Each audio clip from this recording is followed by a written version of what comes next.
Hello, everyone. Welcome back to Akanksha E-Learning Solutions. And this is Geeta from Akanksha E-Learning Solutions.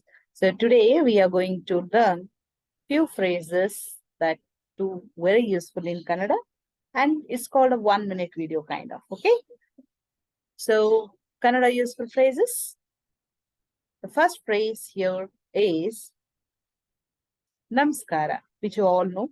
Hello, hi, good morning, good afternoon, good night, goodbye, etc. ಹೇಗಿದ್ದೀರಿ? How are you?